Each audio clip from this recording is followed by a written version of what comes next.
Aitah for getting divorced as soon as my last kid was out of the house. I should have listened to my dad before I got married.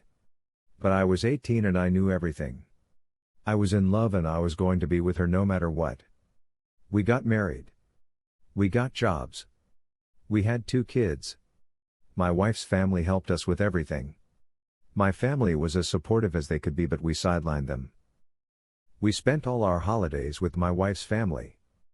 Both kids' birthday parties were held at my in-laws and my parents were invited as a courtesy. We both worked and raised the kids, but as time went on there were 2 groups in our home. Her and the kids were one, then there was me. All of my choices were undermined. All of my wishes were dismissed. I could not even have privacy in my own bedroom by locking the door because it stressed the kids to knock. After 20 years I was done. Last fall my youngest went away for school. I filed for divorce that week. We didn't have assets besides our cars. I walked away with nothing to show for it besides 2 kids that never thought about my side if the family is important. My ex claims that I blindsided her and she didn't know I was unhappy. I asked her what about our constant ongoing arguments for the last 14 years made her think I was happy or satisfied with our marriage. I asked her what she thought it meant that I was constantly suggesting we get counseling.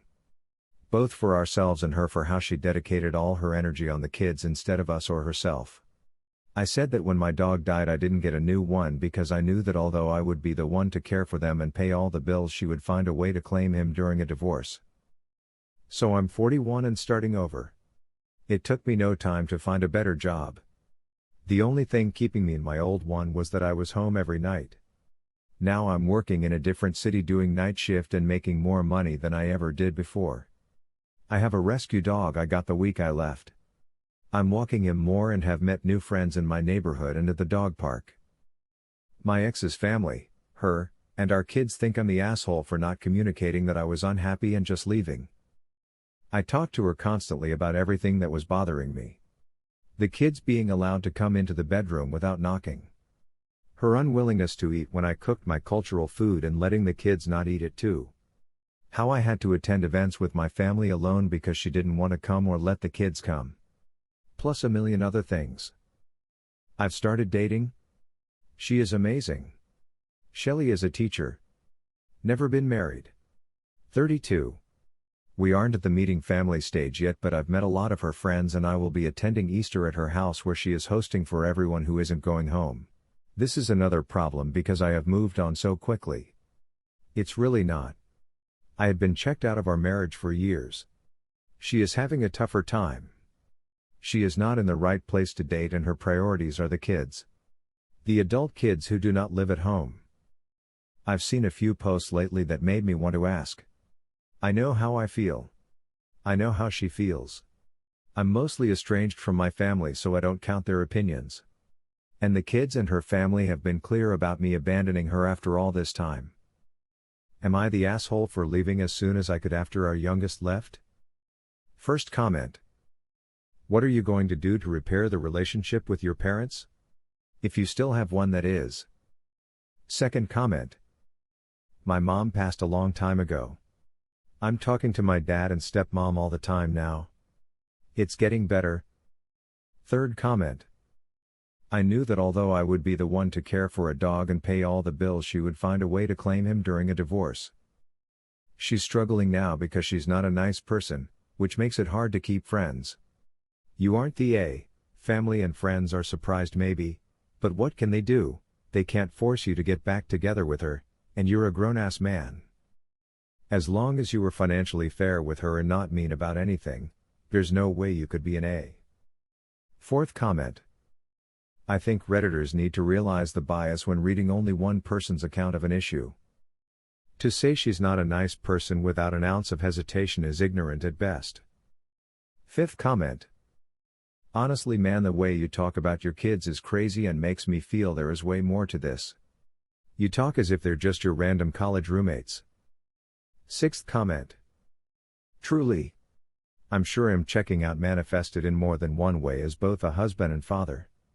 He might have no idea what slack it caused for others to pick up for him, or how it impacted the relationship he has with his kids. It really comes across like he views parenthood as a burden. Seventh comment. This. When men describe the two groups, her and the kids and then me over here, it usually means she's the default parent. 8th comment. Yeah, I've noticed this in real life. If Op wanted to divorce his wife, that's fine. But it's not a good sign when men talk about their children like that.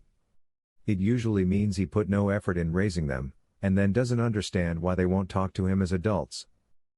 I could be way off base, but it's something I've seen in real life a few times. 9th comment. There might be more to it, but even what's been provided raises eyebrows.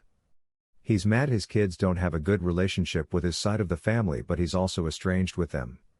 He makes it clear that he was also involved in pushing his side of the family aside, so it's weird that he's mad that they don't have a deep relationship with them.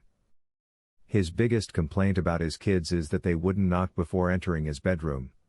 It seems like such an easily fixable problem. Did he even talk to them directly about it or just grumble about it to his wife? The way he talks about his kids having moved out like they're all fully employed adults instead of just starting uni. 10th comment. I hate when parents stay together for the sake of the kids. Do people not understand that their bullshit trickles down to the kids? For over a decade you showed your kids how not to navigate a marriage. You and your wife have modeled poor relationship behavior. You should have divorced years ago. 11th comment.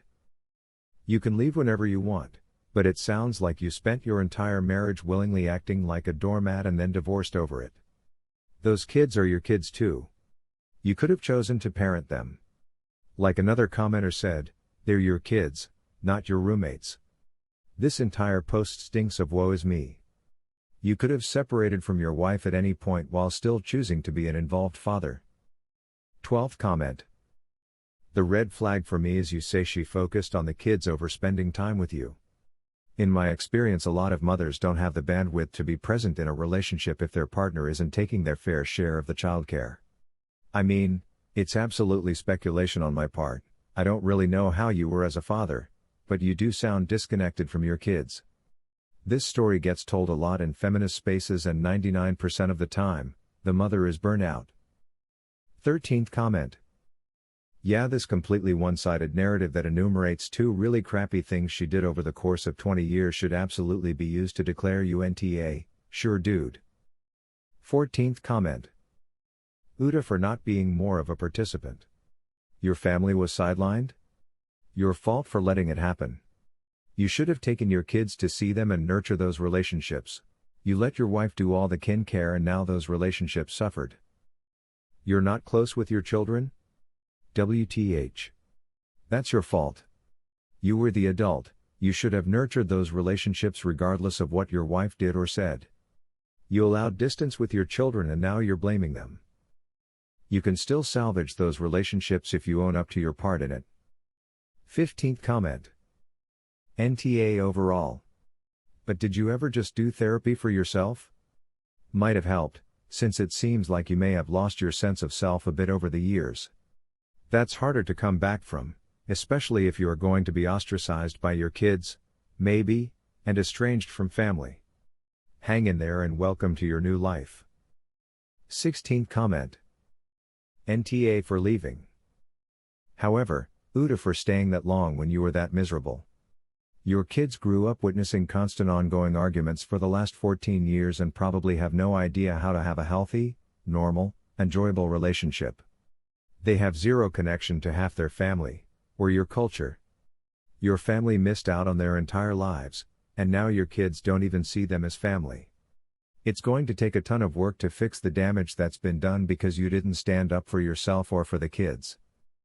17th comment.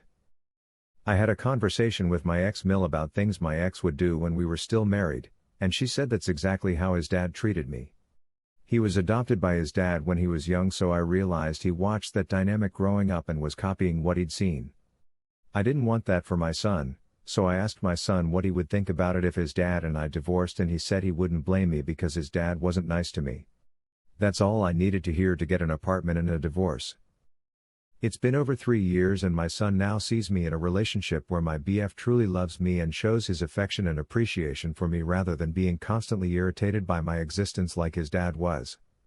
Hopefully he'll see this as a normal, healthy dynamic and not copy his father.